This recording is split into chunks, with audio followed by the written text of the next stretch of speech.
This is WWRD. What would the regulator do? The question for this episode is, what would the regulator think about AIFMD II?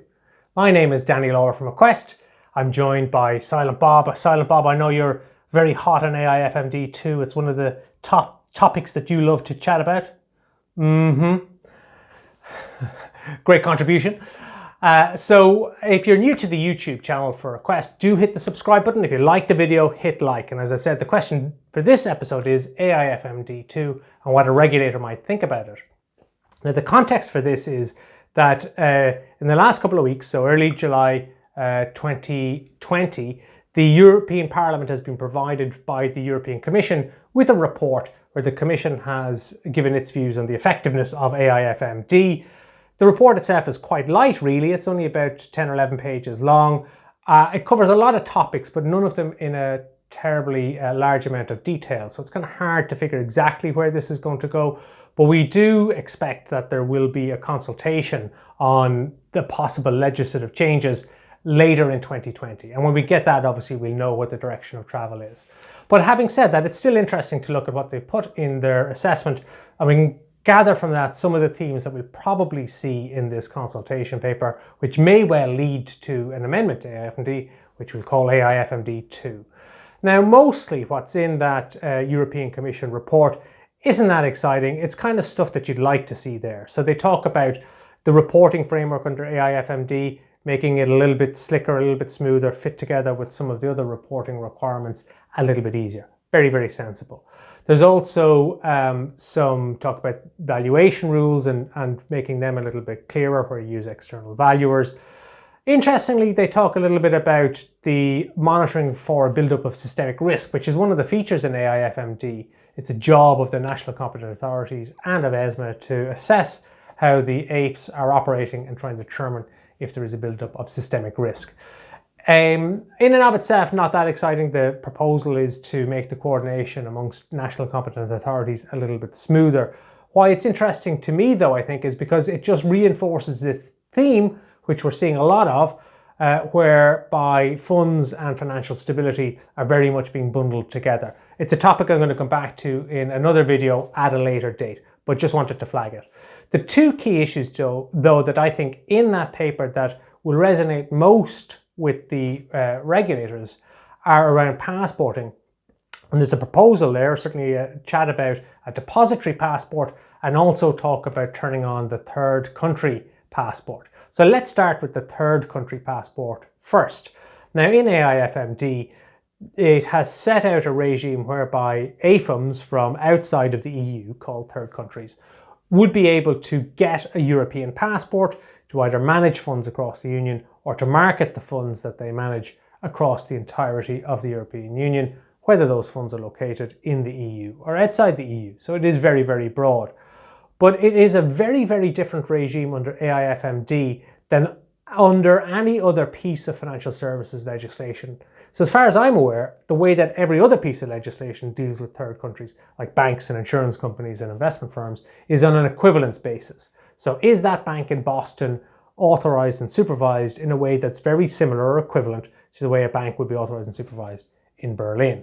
AIFMD is very different because it doesn't talk about equivalence, it talks about member state of reference. So that third country AIFM has to identify which member state in the EU it has the closest connection with, and then it submits an application for authorization to that national competent authority, and once authorized is supervised by that regulator as if it were located in that jurisdiction. And that's a very different approach. So you could have, when this regime is turned on, it's provided for in the legislation, but it's not actually turned on. When it is turned on, then you could have an AIFM located in Boston that's authorized and supervised by the Central Bank of Ireland, or located in Brisbane, or in a number of other countries. And that's quite a challenge there if you put your regulator hat on and think about it from their perspective, because how are you going to go about supervising a firm that has no physical presence in your jurisdiction? It certainly does complicate matters because now you are responsible as the authorizing and supervising authority for a firm that has no physical presence in your jurisdiction and might be physically located many thousands of miles away. So how regulators will, in practical terms, execute that supervisory model when the firm that they're supervising is located very far away is going to be very interesting and very challenging. The other passport I said was the depository passport. Now we saw a reference to this about 8 or 10 years ago now in a paper that was colloquially known as UCITS 6 or UCITS 6 proposal, talked about a depository passport.